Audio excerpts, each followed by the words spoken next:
नमस्कार प्रिय दर्शकों, स्वागत है आपका हमारे YouTube चैनल। 11 जुलाई 2025 से 9 अगस्त 2025 इस बार 30 दिनों का नहीं होगा सावन माह। जाने क्यों? करना न भूले ये एक काम। आज हम इस वीडियो में आपको बताएंगे साल 2025 में सावन का महीना कब शुरू और कब समाप्त होगा, इस बार सावन कितने दिनों का होगा, सावन सोमवार पूजा विधि और सावन शिव पूजा के उपायों के बारे में। हिंदू धर्म में सभी देवी देवताओं की पूजा का अलग अलग महत्व और नियम है। नियम अनुसार की गई पूजा से जातक को शुभ फलों की प्राप्ति होती है। सावन का महीना भगवान शिव को समर्पित है। इस माह में शिव जी के जलाभिषेक की बड़ी मान्यता है। इस माह में आने वाले सभी सोमवार बेहद शुभ होते हैं। आइए जानते हैं साल 2025 में सावन का महीना कब से कब तक है, सावन माह कितने दिनों का होगा, सावन सोमवार पूजा विधि और सावन में भगवान शिव को प्रसन्न करने के उपाय क्या हैं। सावन कितने दिनों का होगा? ज्योतिष। लेकिन इससे पहले दोस्तों, अगर आपने हमारे चैनल को सब्सक्राइब नहीं किया है तो इसे सब्सक्राइब कर लीजिए ताकि आप और भी जानकारी वाले वीडियो देख सके। भगवान शिव को प्रसन्न करने के उपाय क्या हैं? सावन कितने दिनों का होगा? ज्योतिष अनुसार इस साल सावन का महीना 29 दिनों का होगा। पंचांग के अनुसार इस बार सावन मास में त्रयोदशी तिथि का क्षय हो रहा है। इस कारण सावन मास 30 की बजाय 29 दिनों का होगा। सावन 2025 कितने सोमवार व्रत पड़ेंगे? इस वर्ष सावन में 4 सोमवार व्रत पड़ेंगे। पहला सावन सोमवार व्रत 14 जुलाई 2025, दूसरा सावन सोमवार व्रत 21 जुलाई 2025, तीसरा सावन सोमवार व्रत 28 जुलाई 2025, चौथा सावन सोमवार व्रत 4 अगस्त 2025। सावन सोमवार पूजा विधि। शास्त्रों के अनुसार सावन सोमवार के दिन प्रातः स्नान कर सूर्य देव को अर्घ्य दें, मंदिर की सफाई कर गंगा जल का छिड़काव करें, भगवान शिव का अभिषेक करें और देसी घी का दीपक जलाकर पूजा अर्चना करें। भगवान शिव को गंध, पुष्प, धूप, बेलपत्र, अक्षत अर्पित करें। व्रत कथा का पाठ, शिव मंत्रों का जाप, शिव चालीसा का पाठ, फल और मिठाई का भोग अर्पित कर आरती करें।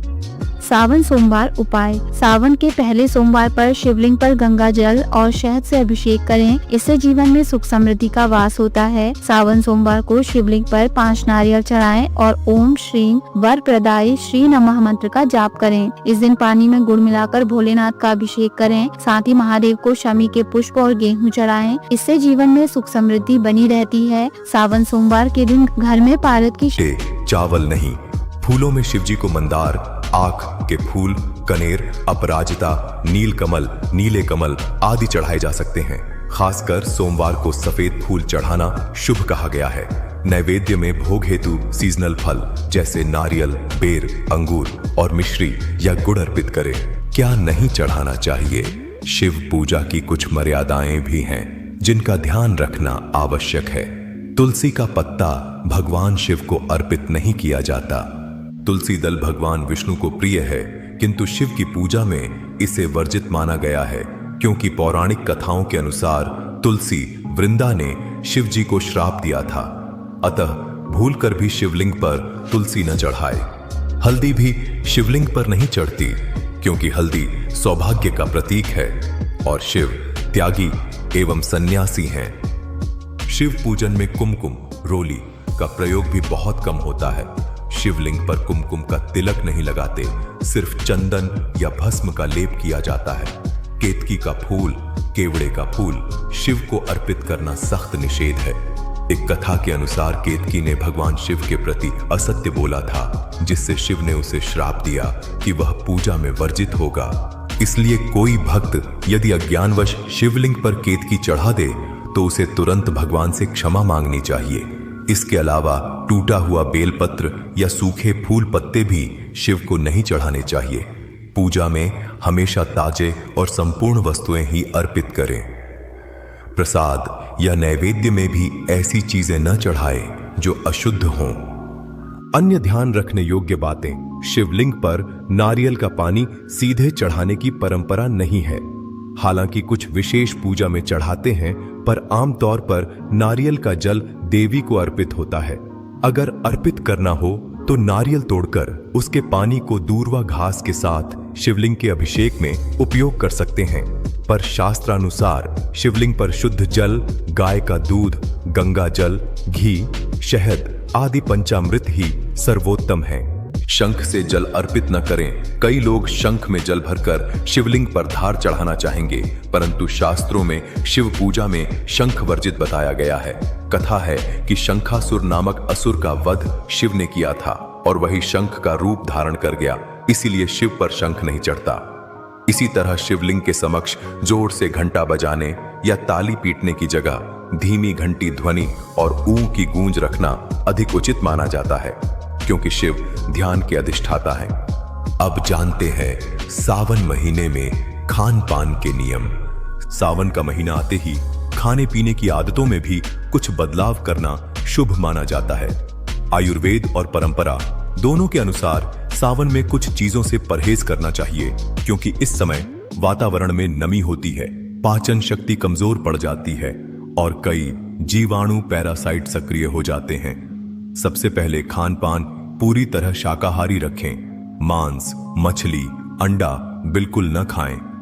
लहसुन, प्याज जैसे तामसिक खाद्य पदार्थ भी त्याग दें। ये शरीर में अतिरिक्त गर्मी और उद्वेलन पैदा करते हैं, जो इस मौसम में ठीक नहीं।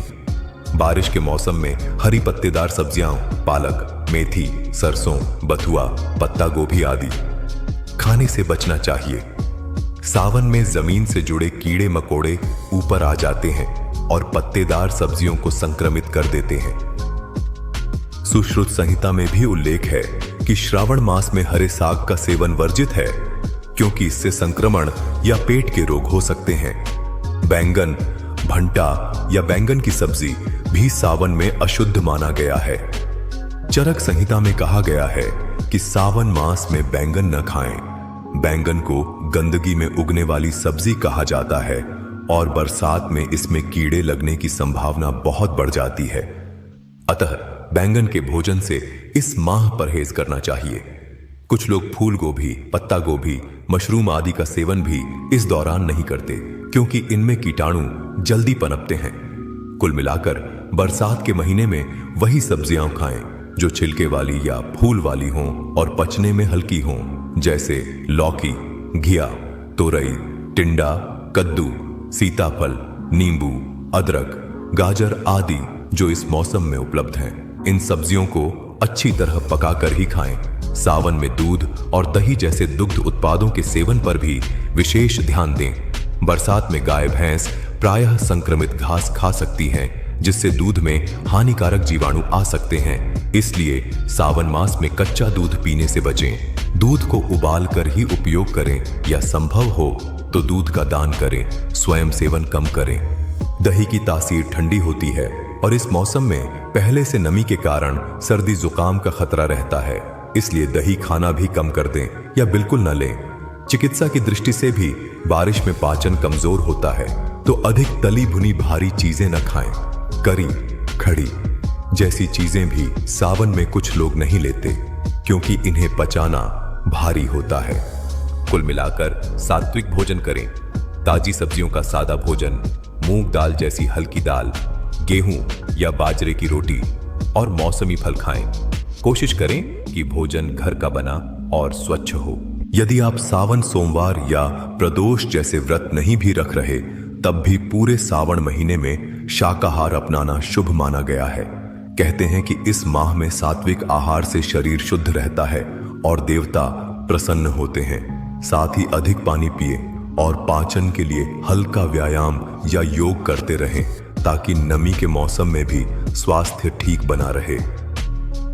आइए दोस्तों, अब जानते हैं सावन में क्या करें और किन कार्यों से बचें। सावन मास को चातुर्मास का हिस्सा माना गया है, जो आत्मसंयम और धार्मिक साधना का समय है। हमारे बड़े बुजुर्ग सावन में कुछ कामों को टालने की सलाह देते आए हैं।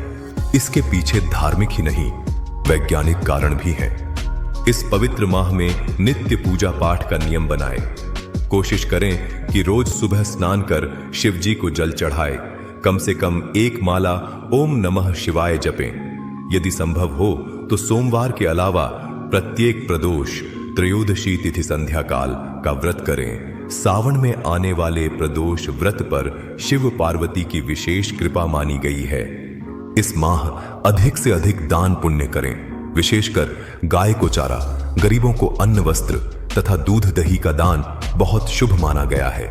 घर के मुख्य द्वार पर तुलसी या किसी भी पवित्र पौधे को लगाए या पानी दें। हरा भरा परिवेश सकारात्मक ऊर्जा बढ़ाता है। सावन में यदि कोई नंदी बैल, शिव का वाहन आपके दरवाजे आए तो उसे यथाशक्ति भोजन कराए।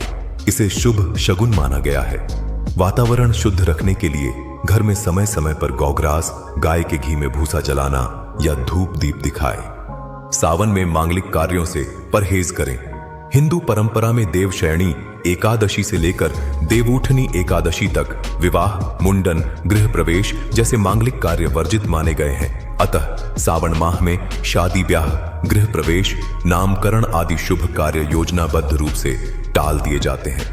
ऐसा माना जाता है कि इस काल में देवता योग निद्रा में रहते हैं, इसलिए मांगलिक कार्य शुभ फल नहीं देते। बाल कटवाना या दाढ़ी बनवाना भी सावन में शुभ नहीं माना जाता। विशेषकर सावन के सोमवार को बाल कटवाने से मना किया जाता है। धर्मशास्त्रों के मुताबिक श्रावण में संयम का पालन करते हुए केश दान आदि माह के अंत में करना चाहिए। दिन में सोना, दोपहर की नींद भी सावन में त्याज्य कहा गया है।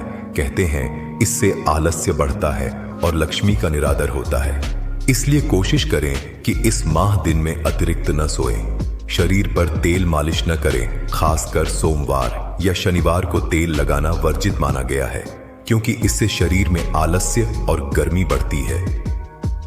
आयुर्वेदिक कारण से भी बरसात में तेल लगाने से त्वचा संबंधी दिक्कतें हो सकती हैं, इसलिए सावन में सीमित करें। नशा या व्यसन पूरी तरह छोड़ दें। सावन में शराब, पान, तंबाकू इत्यादि का सेवन बड़ा ही अशुभ माना गया है। इस माह शुद्ध आचरण और विचार रखने चाहिए, इसलिए ऐसे व्यसनों से दूरी बनाएं। सबसे बड़ी बात, किसी का दिल न दुखाए। सावन भगवान शिव का महीना है जो करुणा और क्षमा के देवता हैं। इस दौरान कोशिश करें कि अपने व्यवहार से किसी को कष्ट न पहुंचे। क्रोध, लालच, छल कपट से बचें। जरूरतमंद की मदद करें। जीव जंतुओं को खाना खिलाएं। शिव पुराण में कहा गया है कि सावन में किया गया सत्कर्म 100 गुना फल देता है, जबकि किया गया पाप भी 100 गुना प्रभाव डालता है। इसलिए सावन में हर प्रकार के बुरे कर्मों से दूर रहें और जितना हो सके शुभ कर्म करें। अंत में सावन का माह प्रकृति और प्रभु के संग जुड़ने का समय है। इस महीने में नियम संयम पूर्वक व्रत, पूजा और सदाचार का पालन करें। सरल हृदय से भगवान शिव की आराधना करें और उनकी कृपा मांगें। देखें कि कैसे सावन की पवित्र फुहारें आपके जीवन में आध्यात्मिक आनंद भर देंगी।